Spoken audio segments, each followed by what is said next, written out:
ನಿಮ್ ರಿಜಿಸ್ಟ್ರೇಷನ್ ಜಗತ್ತಿಗೊಂದು ಮಾಪದಂಗಲ್ಲ. ನೀವು ರಿಜಿಸ್ಟ್ರೇಷನ್ ಮಾಡ್ಕೊಂಡು ಅವ್ರು ಅವ್ಯವಹಾರ ಮಾಡ್ತಾ ಇದಾರೆ.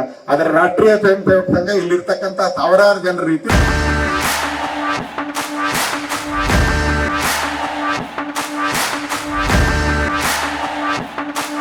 ಅಂತಾರೆ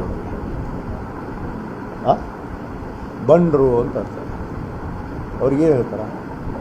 ದೇಶದ ಸಂವಿಧಾನ ಅಡಿಯಲ್ಲಿ ನಾವು ನಡೆಯುವಂಥ ಪ್ರಜೆಗಳು. ಸಂವಿಧಾನ ಏನು ಹೇಳುತ್ತೆ? ಸಂವಿಧಾನದ ಅರಿವು ಏನಾದರೂ ಇದೆಯಾ? ಸಂವಿಧಾನಕ್ಕೆ ಗೌರವ ಕೊಡೋದು ಇವರೆಲ್ಲಿದೆಯಾ? ಇಲ್ಲೇ ಇಲ್ಲ. ಅದಕ್ಕೆ ಅವರಿಗೆ ಬಂಡರು. ಸಂವಿಧಾನನೇ ಬೇಕಾಗಿಲ್ಲ ಅವ್ರಿಗೂ, ಕಾನೂನೇ ಬೇಡ ಅವ್ರಿಗೆ. ಆದ ಕಾರಣ ಇಂಥ ಮಾತುಗಳನ್ನು ಸಹಜವಾಗಿ ಮಾತಾಡ್ತಾರೆ. ನೋಡ್ರಿ, ಕಡ್ಡಾಯವಾಗಿ ನಮ್ಮ ಮಾನ್ಯ ಗೃಹ ಸಚಿವರು ಇವತ್ತು ಒಂದು ಕಾನೂನನ್ನು ತರಬೇಕು ಅಂತ ವಿಚಾರ ಮಾಡಿದ್ದಾರೆ. ಆ ಕಾನೂನು ಈಗಾಗಲೇ ಚರ್ಚೆ ಆಗಿದೆ. ಯಾವುದೇ ಸಂಘಟನೆ ಇರಲಿ, ಸಂಘಟನೆಗೆ ಒಂದು ಹೆಸರು ಇರಬೇಕು, ಒಂದು ರಿಜಿಸ್ಟ್ರೇಷನ್ ಇರಬೇಕು. ಅಂದಾಗ ಅದು ಅಧಿಕೃತ ಆಗೋಕ್ಕೆ ಸಾಧ್ಯ.